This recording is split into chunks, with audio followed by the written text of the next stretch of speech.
cloud. Love that idea of recording to a cloud. It's so nebulous. Okay, all right. Thank you again for joining us today. We are recording this for future posterity and for posting, and we're making screenshots as well.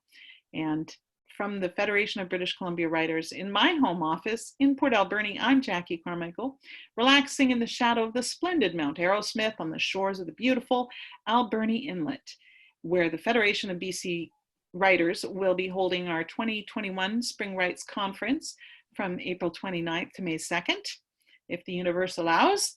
And I gratefully acknowledge I live and work and play and write on the traditional territories of the New Channel, the Hoopachesit, and the Seashot First Peoples. And now we mute and we turn off our mics. That's great.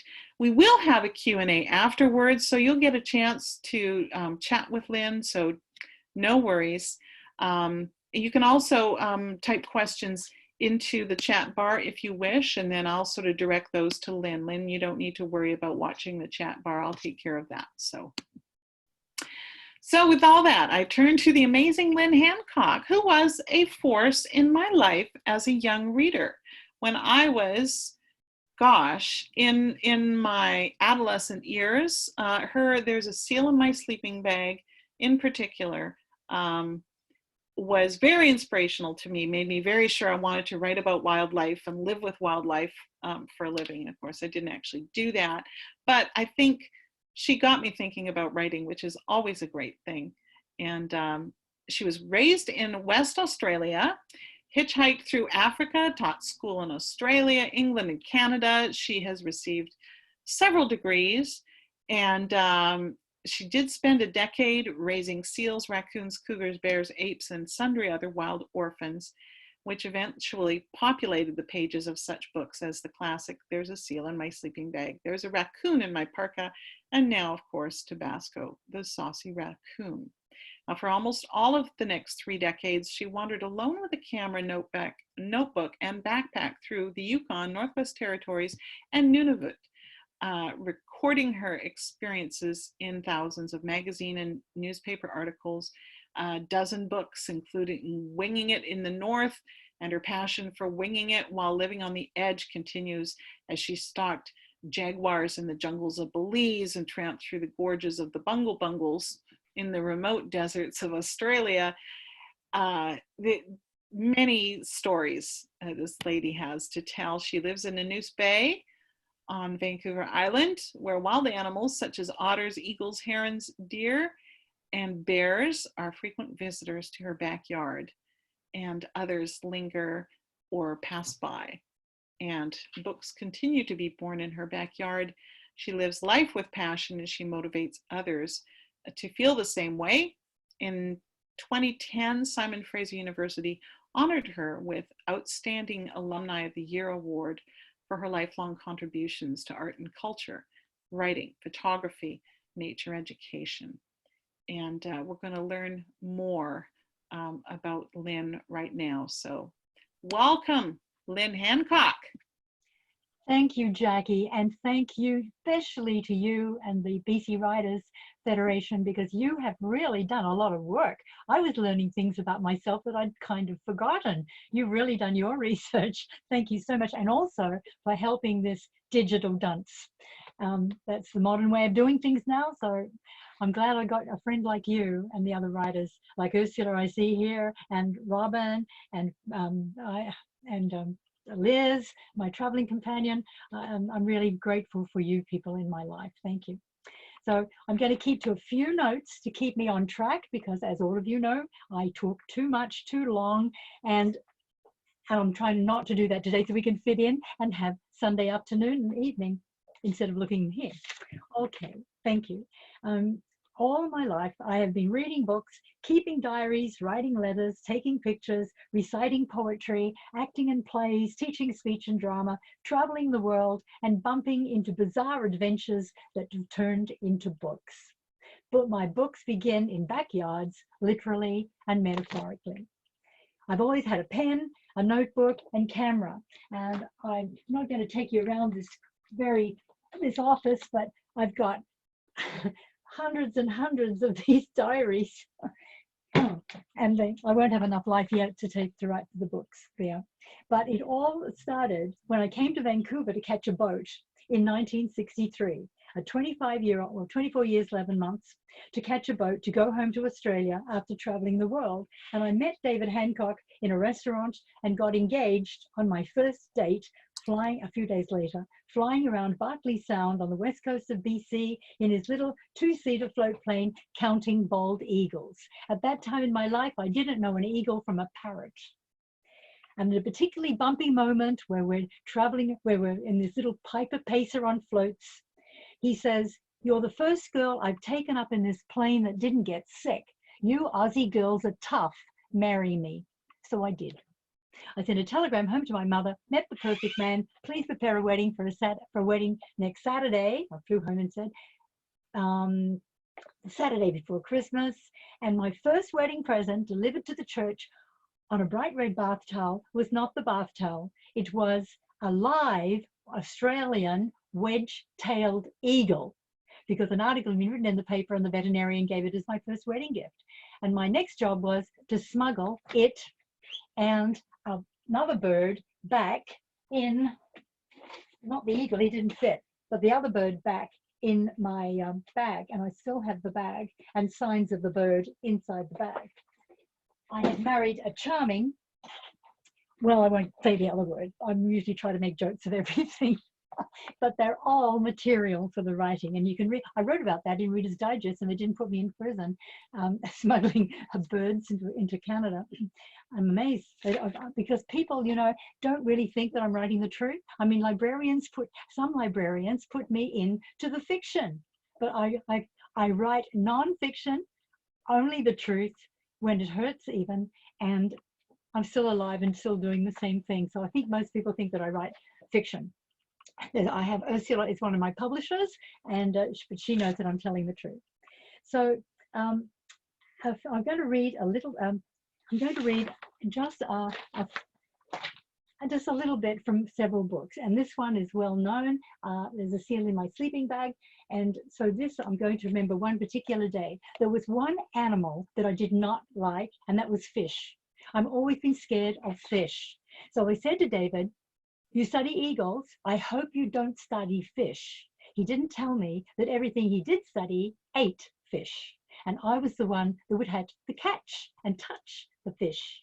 So I remember vividly the trauma of the day I arrived home early from school, warded off Sam with my large handbag, that's Sam the seal, my first orphan, and then bounced into the kitchen to be confronted with a room full of fish.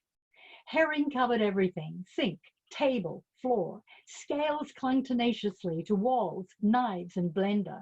Whole fish, strips of fish, heads of fish lay all over my kitchen in malodorous array. Picturing a whole army of fish on the attack, I screamed and ran down the street. Although David later swore he had been called away in a hurry before he could clean up, I swear he tried to conquer my strong aversion to fish with what psychologists call shock tactics. For a couple of weeks, I conned several teachers into giving me a ride home from school. And at the door, I'd say casually, "You wouldn't like to come in for a cup of coffee, would you? And, you know, perhaps help me shove a herring or two down a sea lion's gullet." You see, I had this aversion to, I knew I had to do something soon to cure my antipathy before I ran out of friends. So while David was away at university, I would gingerly unroll a newspaper package full of herring and force myself to stare at those goggly, cold, fishy eyes. Next, I would stretch forward a hand to touch the fish. I've got the wrong glasses on. I just want to put on my raccoon glasses, but I can't see through them, so I better put on the other ones. Going back. Next, I'd stretch forward a hand to touch the fish, first with a knife and then with the tip of my finger. And at each touch, I'd suppress a scream and instinctively my hand would shrink back. Trying to clear all aversion from my mind, I would close my hands on the slippery, scaled body and pick it up, reflecting meantime what women will endure for love of a man. So that is, but I am very glad that I had 10 years with David Hancock because I became a writer and produced most of my books after the marriage. So I've got plenty of. I had two of the things that stand out in that marriage, and I'll tell you this one because you can see it on YouTube. It's called it's the Audubon one, Eagles Swim. And we were studying eagles, and my job was to catch the eagles out of the water. Well, that's a little bit difficult to do, you know, you've never done it before, and the eagle's looking up and the talons are there. And anyway, I actually do it, and you can see that. You can read about it in the book, so I won't read that one. You can see it on the YouTube channel, Lynn Hancock writer. It's under the Audubon film. And then I will read the same page. It's called 9 Hours in an Eagle's Nest, and it was climbing a 200-foot fir tree on Barclay Sound on the west coast of Vancouver Island, and sitting inside an eagle's nest at the top of the tree with 2 eagles on my knee. And I was waiting for somebody to bring a camera, and they had their own story. They were a long time. 9 hours later, they came to me about midnight, and I had to get down the tree then. And it was called, a reporter wrote about it, and I wrote about it, and it's in the book. But I think I'd read that one because that was how I was noticed by a publisher, Sir William Collins, and he asked me to write a book on eagles. And that's how I got into writing the diaries I always wrote, but for the general public. 9 hours in an eagle's nest. The next day, I achieved another first when I climbed into an eagle's nest. It had been a wet, drizzly morning with the clouds hanging on the treetops. Leaving our cameras behind in the cabin, we headed by boat for nest 137. When we reached the island that contained that particular nest, David dropped Lionel and me, that was our assistant, on the beach while he left to continue his boat survey of the eagle's habitat. In record time, Lionel reached the top of the tree, and from somewhere in the tangle of branches above, his muffled voice called down to me, "Hey, Lynn, there are 2 eagles in the nest. Come on up, have a look." Oh yeah, you're crazy, you're crazy. You know I hate heights. Is this another tree easy enough for your grandmother to climb? Seriously, Lynn, I think you could make it. With a bowline round your waist, you can't fall. Let's surprise David when he comes back and finds you sitting 200 feet up a tree in a nest with 2 eagles. How big are the eagles? I asked dubiously. They'll be ready to leave the nest any day, but they're surprisingly tame, he quickly added. Well, I don't imagine I'll get very far. I really was scared of heights. Lionel's rope dangling down from the lowest branch started to twitch. A foot, and then 2 legs, and then a backside appeared through the snarl of branches. And then the rest of Lionel appeared. He tied me to him, and we began the ascent. Cautiously, I worked my way up and over and under and through the slippery branches. With the bowline round my nest, I finally broke through the canopy of leaves to a 4-foot wide nest wherein sat Lionel and 2 fully grown eaglets. And the last part is the hardest because the nest was hanging on either side of the tree. Some eagle nests are large enough to hold a dozen people. This one was the smallest I had ever seen, cradled by 3 branches, but with barely enough room for 2 eagles, let alone 2 people. Getting in the nest made me wish I hadn't started up the tree. I had to lean backward and climb over the protruding rim of the nest, and for somebody who fears heights, this was not easy. Fortunately, I had the help of Lionel's reassuring rope, and happily the 2 eaglets also cooperated delightfully and acted as if they received human visits every day. So that article is very important. I mean, it's in a book now, but that when it was in the paper was very important because I was on a seabird colony at the time when it happened, and I was being mother to all these seabirds, hatching all their eggs under my sweater, and 6 weeks on Triangle Island on the northwest coast of BC, Vancouver Island, and I was filthy, dirty, there was no water, hadn't had a shower, 6 weeks, covered in bird poop. And I got home to Victoria, Vancouver Island, and I walked into the kitchen, and there was a telegram in those days. And it was, and first-class tickets to Toronto, first-class hotel to stay at, from Sir William Collins, who asked me to write a book. And so I went over to, at that time they sold books by people who actually went around to bookstores. And so he invited all his Canadian booksellers, and I met them in Toronto at a party, and they wanted me to write a book on eagles. And I said, no, I don't want to write a book on eagles. I didn't know I actually had not an argument, but I mean, I told him what I wanted. Usually I should have said, I'm amazed that I had the guts to actually tell the truth. I said, oh, I don't really want to write about eagles. I said, you can't really get cuddly with eagles. I said, you know what I'd like to write about? And that's cougars, because cougars had come into my life. In fact, I've already written 2 pages, and I still have it. These 2 pages, they're just a real mess, but they are original, and I wrote them in the 60s. And those 2 pages are exactly the same as the first 2 pages in Love Affair with a Cougar. So I'm going to read those 2 pages as they are in the book, because that was the first writing I ever did. And it's my love now. But my love now, for those people who connect with me on the computer, is a cat, a domestic cat. And I only know about the cat because I've had cougars.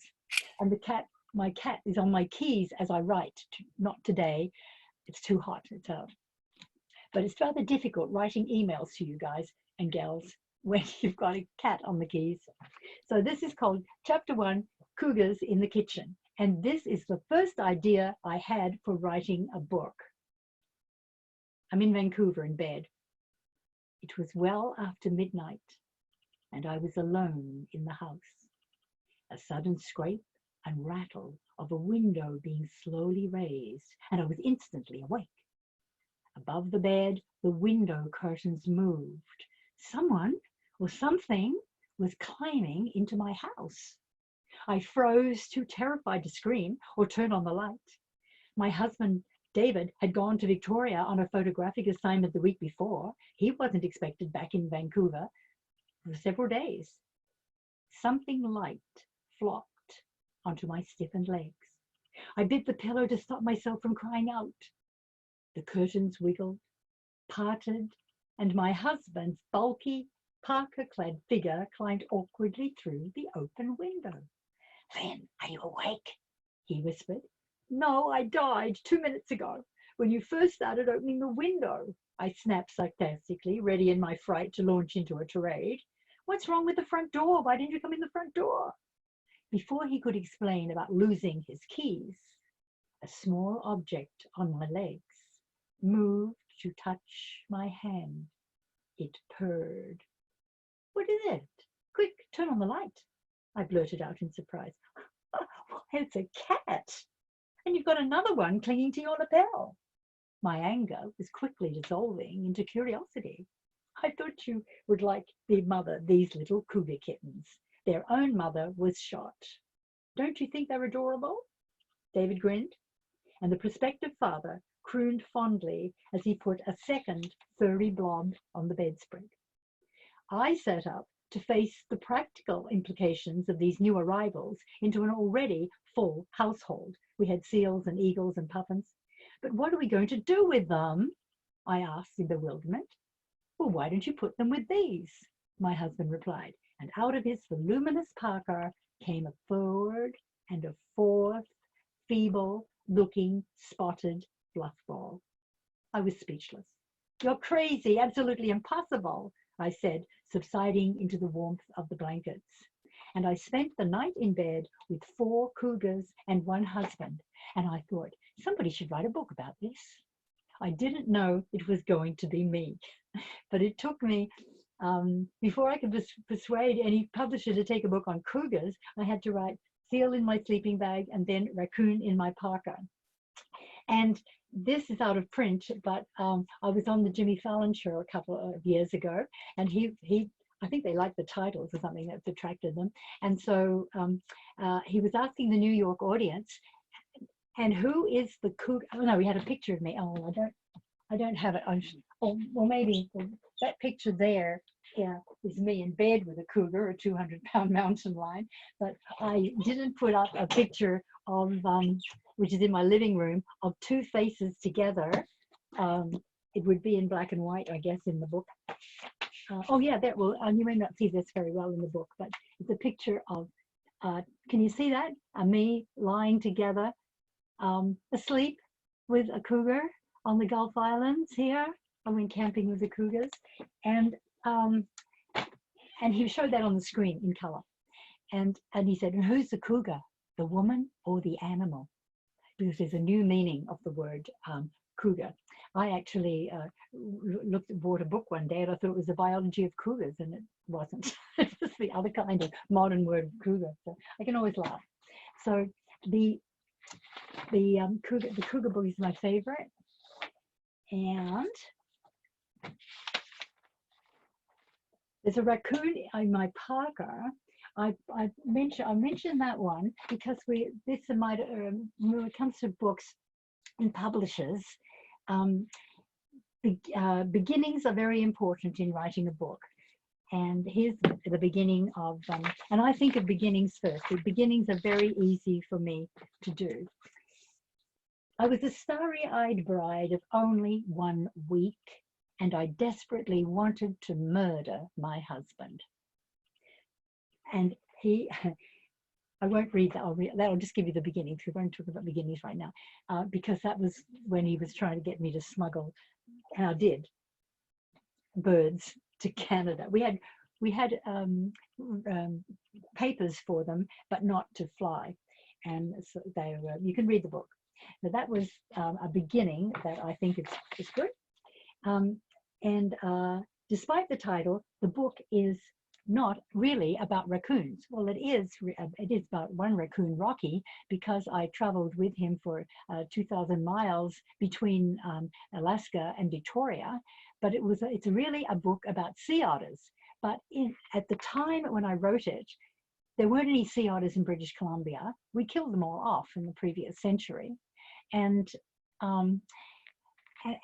the publisher, Sir William Collins, said, and then later Doubleday, said, well, we don't want to have sea otters in the title because nobody knows them. So that's where you get told what to do by the publisher who's supposed to know more. And so sea otters are in there because that was the purpose of going to Alaska, but he wanted to have a raccoon in there because raccoons had a better image and a well-known image, and that would make the book appeal to children as well as adults. So it's very difficult to put my book in the library as because it spans the range. It's an adult book that children read. And there's in this book is most of the information on sea otters and the trip going up and down to Alaska to pick up the sea otters and take them back to British Columbia, because the scientists didn't have what it takes to keep animals alive in captivity. They know how to study them in the wild, the hunters know how to kill them, but keeping them alive is another matter. So the sea otters that came as a present from Alaska to British Columbia in those years, I was asked to look after them with my experience of looking after animals. So there's a bit of everything in the story, but the title is There's a Raccoon in My Parka. It was translated into Japan. Into Japanese, and I couldn't read it because it's all in Japanese. So I met these oriental looking people on the ferry coming to Vancouver one day, and I said, excuse me, could you help me? And I haven't got it here, but I showed them this book with the Japanese. I said, I've written this book, but I don't know what it says. So they looked over, they looked at it, and they told, oh my God, my 82-year-old mind. I didn't plan this story. I've forgotten the ending. You have to imagine it, fictionalize it. But I know it was a joke too. Oh well, I write as I talk. No, I mean a little bit better if the editor comes in there. But I have to think now, why did I bring that Japanese book up? And there's something about the title. There's something about the title, because when you translated it into Japanese, it didn't make sense at all. But I've now forgotten what it was, so forget that I said it now because I don't have it written down. So I went away from what I was going to say. The titles, the beginnings, and then now this one also has a problem with its title. It's called An Ape Came Out of My Hat Box. Now I'm going to read the first about Gypsy, a gibbon ape. This book is about a gibbon, but nobody knew what a gibbon was. So the publisher, Jack McClellan, this time of M&S, he said, well, I called it a gibbon in my classroom. And he said, what is a gibbon? I said, we can't have a gibbon. Gibbon in the title, nobody will know what a gibbon is. I said, well, a gibbon is an ape. Oh, he said, well, then an ape in my classroom, or an ape, that's different. I said, no, because Gypsy is a little like human-looking baby and gentle and swings with her mum at the tops of the trees and hangs onto her mother for a year in the life, and she doesn't come down to the ground. And it's nothing like an ape that you think of as a gorilla or as an orangutan, or in those days, before Jane and Diane and Barute were studying the apes, they were negative to people in those days. And I want to change people's attitudes to the truth of an animal, as I found out myself. So we compromised. It's called An Ape Came Out of My Hat Box. Nobody will know the significance of a hat box. A hat box. One, you don't have them, but I carried a hat box with me to Canada. I don't even wear hats, but I used to carry Gypsy around in a hat box with breathing holes in it. I would sit on an airplane with the hat box, and at that time there weren't a lot of people on the planes, and so the stewardess would come along and say, "Could I put your hat box up in the up above you? You know, if you don't have it in front of you, you know, you've got more room."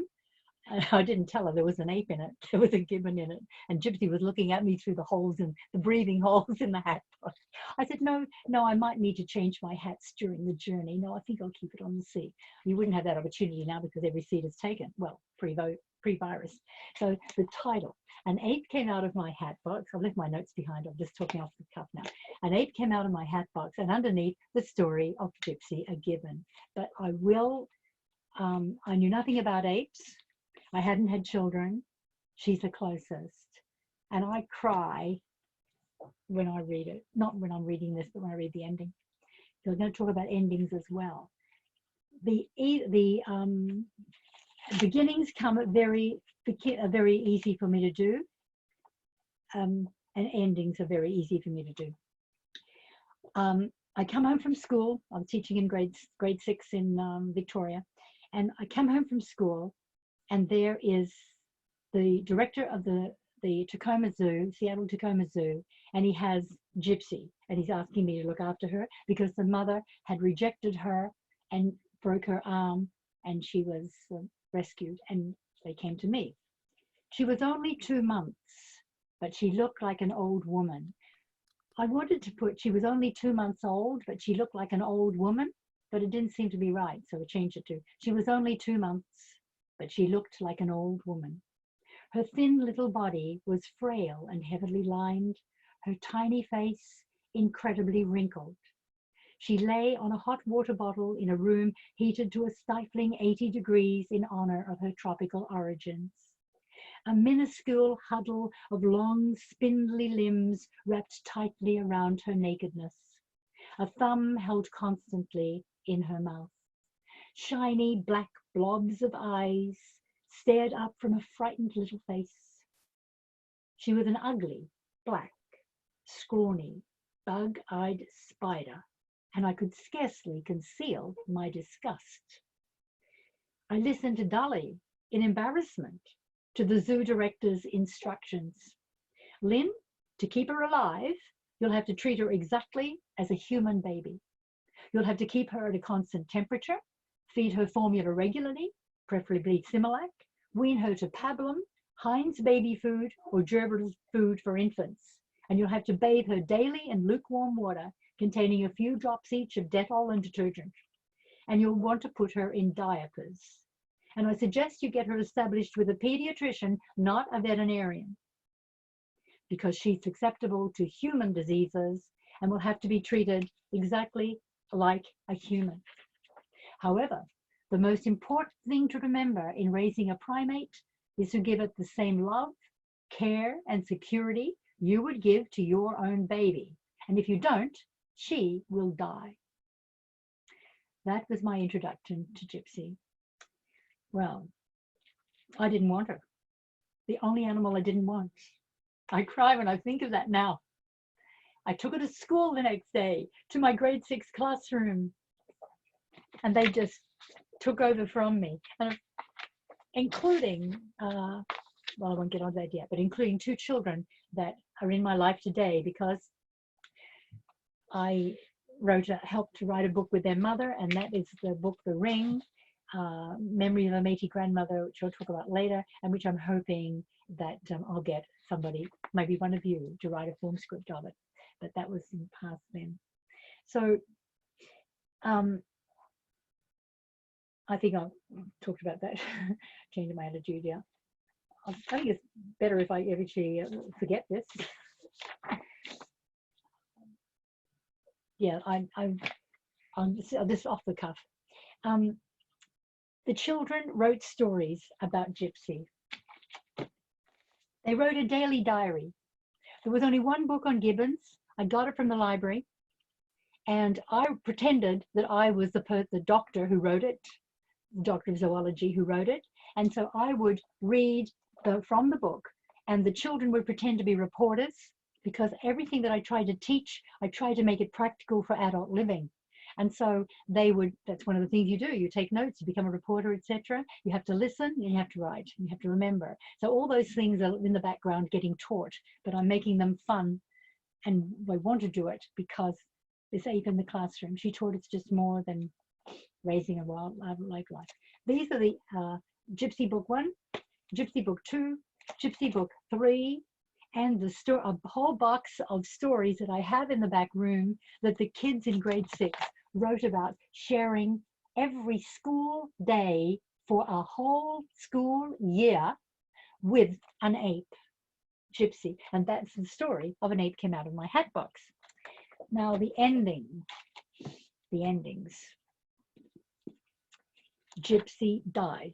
She got a human disease, meningitis, nobody knew, and nobody came to help because she's only an animal. None of the vets came to help. Couldn't find any information. It was a child who helped. A child who knew Gypsy well. Marilyn, once shy and insecure in my grade 6 classroom, but at ease with Gypsy but not with others, now bubbled with confidence and enthusiasm. She was now outgoing, energetic, and alive, and she told me about a doctor who had wrought such changes, as well as having Gypsy in the classroom. Let me take Gypsy to her, Mrs. Hancock. She helped me. She can help us. Doctors don't help animals, Marilyn. She sensed my frustration. Dr. Marsh in Oak Bay will. It was well after midnight when she led me to Margaret Marsh's office in Oak Bay. Despite the lateness of the hour, this doctor was warm and welcoming. I surrendered Gypsy to her, and she motioned me to a seat. There was no time to explain her methods. They were unconventional, but then all others had failed. This doctor cared, and in her gentle, sympathetic hands, Gypsy lay calm and filled with a strength I had not seen in weeks. As I watched, I renewed my faith in people and in life. But for Gypsy, help came too late. At noon the following day, after a single contortion and a shrill cry, Gypsy's heart stopped beating. And then I go into the present tense. I don't plan that. I go into the present tense for my endings if they are emotional. No longer does she look like a tired old woman. The fight is over. She is at peace. I feel empty. One moment she's there. The next she's gone. One lives, one dies, one loves, one loses. The cycle is a simple one.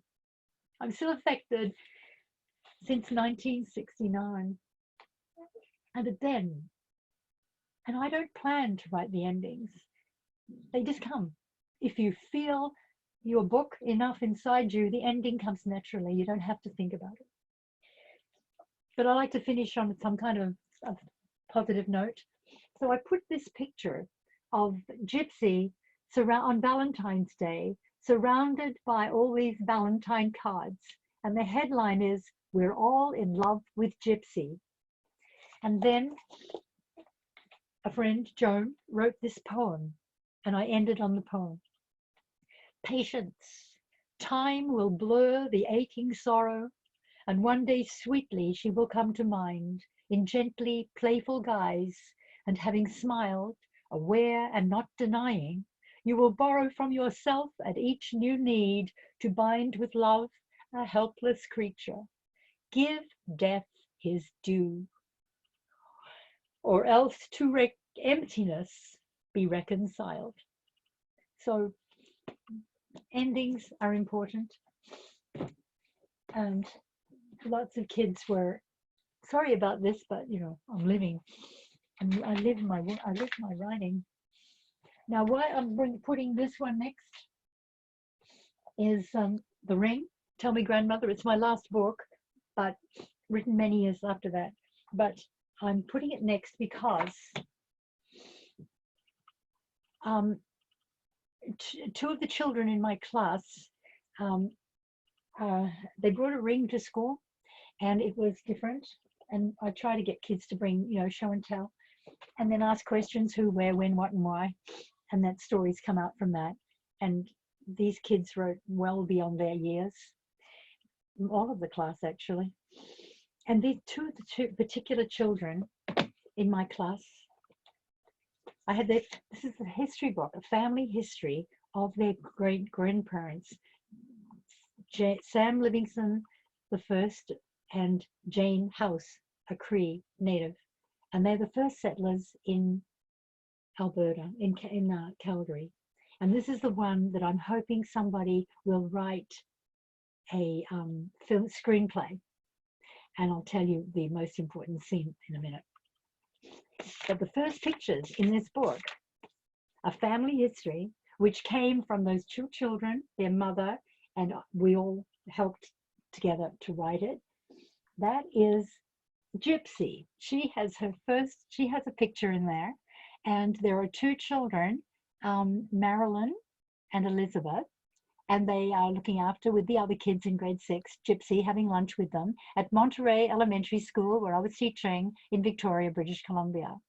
And those two children are now today helping in writing. Well, I'm hoping, I would like the family to write a film script, but nobody's actually come up and done it yet. But what I'll have to keep to the one thing leading to another. I'll read, what will I read here? I'll read the just the first page and the end. This book was first called Tell Me Grandmother. Oh, I had it here. Tell Me Grandmother. Where is it? Tell Me Grandmother. This was a book called Tell Me Grandmother. And the children's mother in the class, she said, would I help them write the book, the family write the book? And so it was her title, Tell Me Grandmother. And M&S published it, and it fell apart.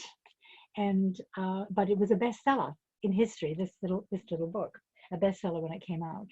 And so many years, but a man in Vancouver Island read this book in a he bought it from a Duncan bookstore, and he phoned me and he said, do you think I could be the missing grandson? Now, Sam and Jane had 14 children, and he was Irish, she was Cree, and number 13 was unlucky. He was called Sam Livingston II, and he died at 25. So his wife couldn't afford to keep the two kids. She gave away the two babies, so she gave away the boy. It was easier to give a boy away. And this man grew up in Vancouver Island, close to where I lived at the time, and Sam Letourneau, and of Ladysmith. And he phoned me when this book came out, and he said, could I be the missing grandchild? Because I knew his sister, who has been spent her whole life, 64 years, looking for the long lost brother. And long story short, I said, you have to get up to Calgary right away, because I know your sister. She's been looking for you for all these years, 60 years, and she's dying of Calgary. She's dying. So he went up there. He met her just before she died, and he had with him he had with him. Now this picture came after the book came out.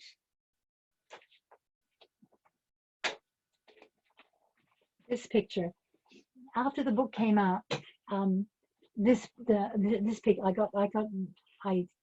his daughter helped me put the book together. That's why, and she was an artist, and she didn't know. Of course, she was half Cree. But she didn't know that she was Métis, and she put this beautiful book together that a herd of buffalo couldn't. And she and me working for 6 weeks in my kitchen table, and Dale Letourneau, and she lives in Calgary now, and she did a beautiful job. And it's more than just a family history. It's your own family, how to pass on your own family histories. There's a lot of pictures in it, and it's a lot more than just the story. But she said, well, she found this in her father, Sam Letourneau, or Sam Livingston III, in his private papers. And this is the two little kids when one was adopted out. I knew the sister. I didn't, and this is a man who talked to me, telling me about the book. And so this is the daughter now of the man. And she found this picture that was too late to go into the book, which we self-published together. But that's enough of that. I wanted to see if I'm going to read anything else from that book. It was all very, I will read the first page.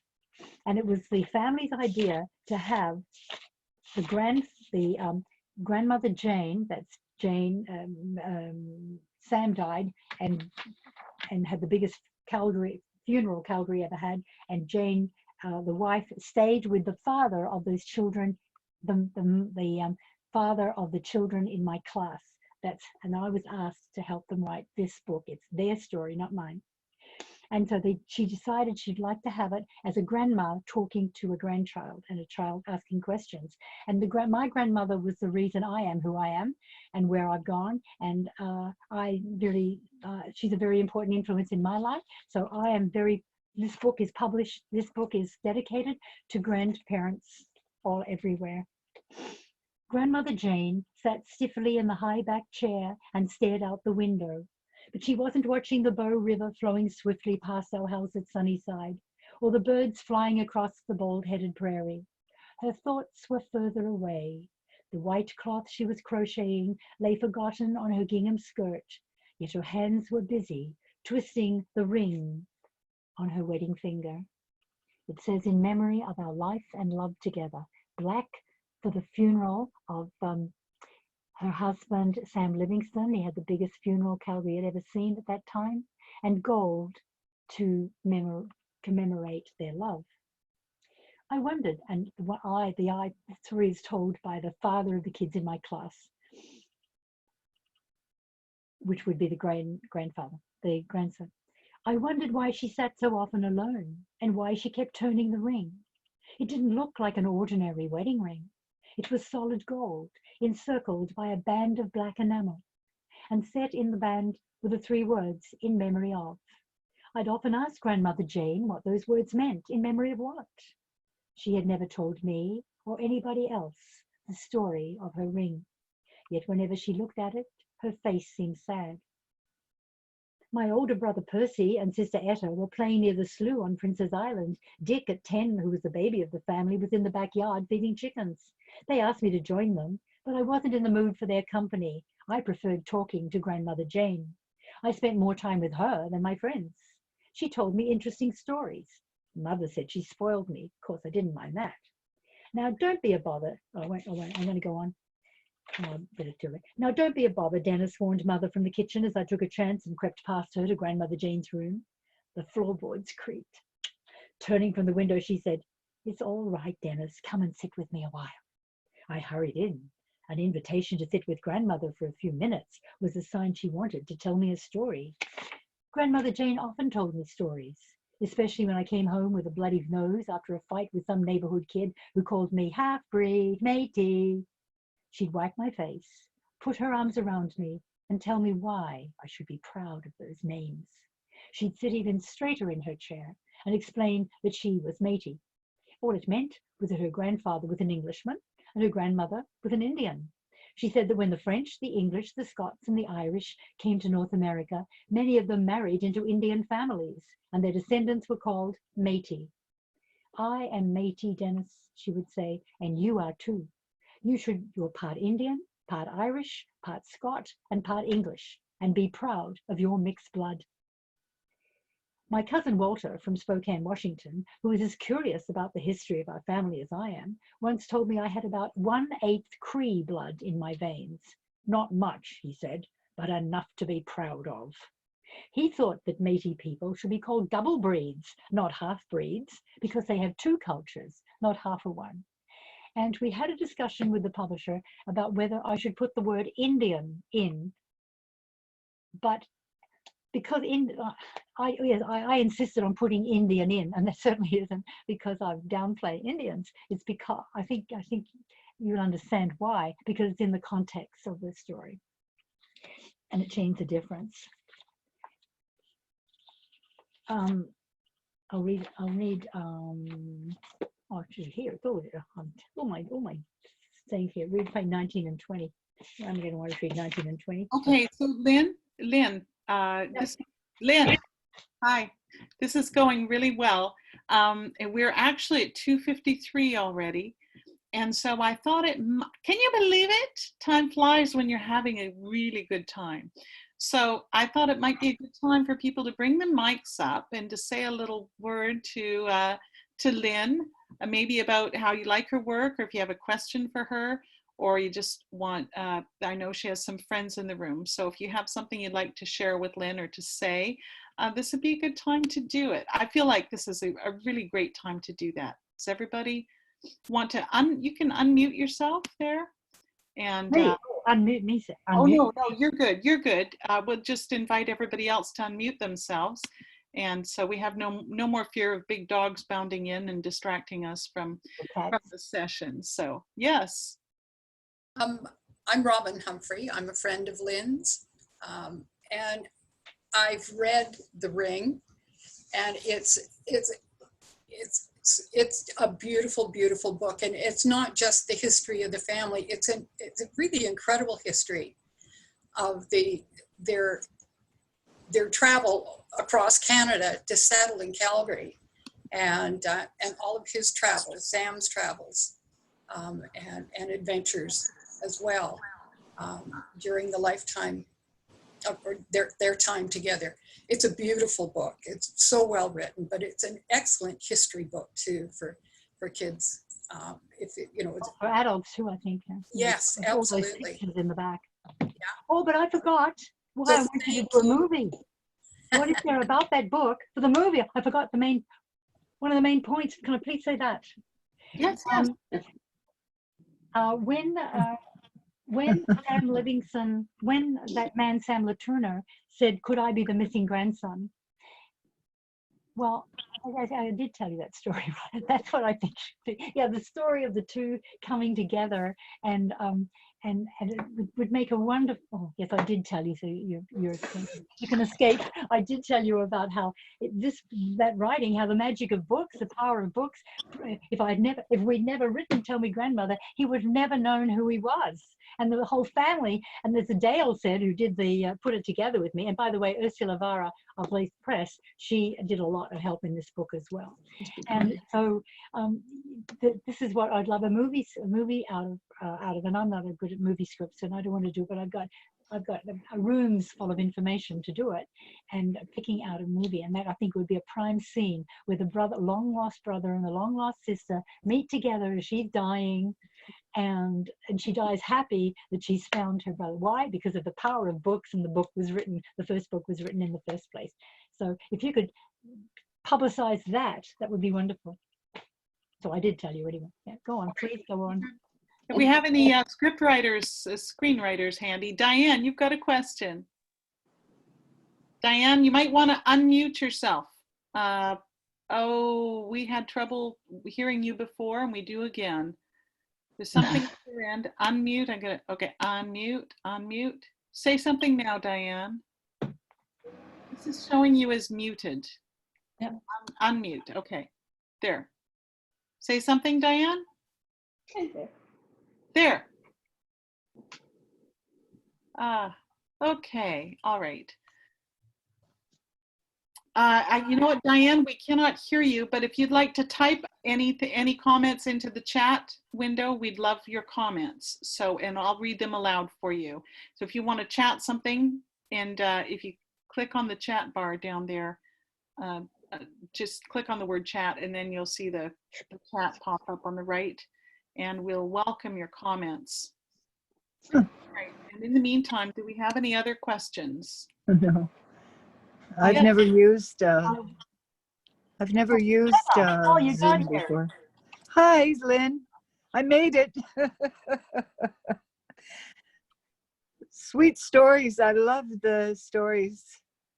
You're my teacher, my personal teacher. I really appreciate it, Heather. Oh, here's a message from Diane for you. Yes, it says, Lynn, would you comment on Gus and looking for the wild? Yes, yes, Diane, of course. I just remembered, I have it. I have it. Yeah, looking for the wild. I have it in my pen. I didn't forget. Thank God I didn't forget. No, I wanted to have a special tribute to a friend, not only of Diane, but a friend he's probably the best birder in the world. He has spent his life taking people around the world. I think he went home on Christmas Day, but about 364 days of the year, he would take people around. And he asked me if I would go on a 30,000 mile naturalist journey across North America, looking for the wilderness areas and seeing if we had done better or worse in the last 30 years since another famous man, Roger Tory Peterson, also who died, and we went with Robert Bateman, the wildlife artist, and Robert Bateman did the illustrations for this book. He asked if he could, and I've got gave me one of his paintings, which is on my wall from this book, a puffin. So, so with Robert, so this is a trip for a 4-month trip from Newfoundland down to Florida, Mexico, up through California, and the climax, which has a special interest for me. It's the climax of the book. It's the end of the 4-month journey with Gus Jacki. Wow. And I want to mention that for one reason, because it was important for me, but also as a tribute to Gus, because he died last week. And many people all over Gus Jacki. Pardon? Yes. Oh, keep going. Gus Jacki, this book is in his honor, because he is so influential in so many thousands of people's lives around the world that he has taken around the world to show them the wonders of our natural world. So he only died last week, and Diane was the one that told me about that death. And I said, we have to fit him in to this, and I had the book just in my hand when she reminded me, or I would have felt embarrassed, but no, I didn't. And so I want to also read this part from the book, because it's a couple of pages, 1 page, because it's also my climax. Because when Gus asked me to go on the trip, the one place that I was most wanting to go was the last place we were. And it was in the Bering Sea, up between Siberia and Alaska. It was on the Pribilof Islands, which are noted for their seabirds. And why did I want to go to that place that hardly anybody knows about, except naturalists? Because that was where the animal, my first animal, Sam the fur seal, came from. He died, his mother, the Sam. And so I'm going to read you the part when I was at this climactic moment with 6,000 fur seals all around me, and I'm in the company of a biologist, and she says, boring day today. Boring? This is what happened. Suddenly, several dramas burst on the stage at once. This was the 13-minute highlight of my journey around wild America. The cow nearest me began to give birth. That's a fur seal. Oh my God, I exclaimed reverentially as I grabbed my camera. I watched in fascination as a black head masked by a white plastic-like birth sac oozed from between her back flippers. The new mother wriggled around in a circle and looked over her shoulder at the emerging pup, but otherwise showed no concern or interest, and nor did any of the other fur seals. There were thousands of them all together. Another pup born to the left, called Kathy, laconically, ticking off columns on her cards. I swung my camera to the 9 o'clock position and caught a gull swooping down to pick up the red afterbirth as the next mother bleated, sniffed, and nuzzled her offspring. Look above, the 11 o'clock position, called Kathy again. Muhammad Ali's copulating again. This was almost impossible to see. With the bull so many times larger than the demure females, the cow's body had disappeared entirely under her mate's bulk. I thought she was dead. Only her head was visible, and though I was too far away to catch any facial expression, I grinned and said, she can't be enjoying it. She's probably closing her eyes and in the best Victorian manner, doing it for God and the Empire, or perhaps the Tsar. I was just about to leave the nuptial chamber and return to the nursery when the next drama unfolded at the 2 o'clock position. Kathy and I saw it simultaneously. A solitary bull, bereft of cows, sidled over to a neighboring territory where several black pups were gathered, seized one in its jaws, flung it in the air, caught it effortlessly again, hurled it onto a boulder beside the grassy verge, and stood over it, trumpeting.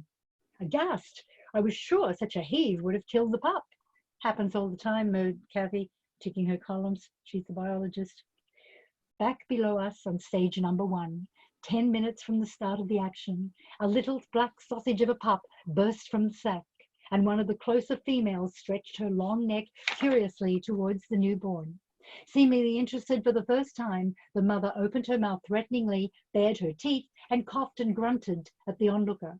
Returning to her pup, she made a high-pitched gargling or bawling sound which the pup responded to, and then she began to nip and nibble on this loose cut, continuing the age-old bonding process between mother and young. "Oh my God, Kathy!" I yelled, forgetting all about science, or reverence for that matter. It was almost too quick to be believed. A neighboring bull, oblivious to the harem master now sleeping in the isolated territory closest to us, suddenly exploded from seemingly nowhere, snatched up the new mother within a few minutes of delivering her pup, and threw her effortlessly into his own territory, as if she'd been a pup herself. The motherless pup, still wet from the birth sack and bleating pitifully, took a few waddling steps towards the only figure it knew in its short life of a few minutes, and rolled into a crevice. "Kathy, what can we do?" I knew the answer before I asked the question. "Nothing," she said, the biologist said, realistically, continuing with her notes. "I wouldn't mind a picture, though, if it turns out." Well, so there I am, seeing right there, lucked in, at the place where Sam had been born years ago, and a pup is born right in front of me, and it dies. But Sam lived because he was on his way that summer down to California, where they spend that time, and he'd washed ashore outside my house, and I looked after him and was able to put that at the end of that book and write his own book. And thank you, Gus, for inviting me. Gus Jacki, remember that name. Thank you, Gus Jacki. I hope you're up there on cloud 9 and you're talking to the angels, the other angels, about the animals that I hope to find when I go up to cloud 9 myself. And thank you, Diane. So any other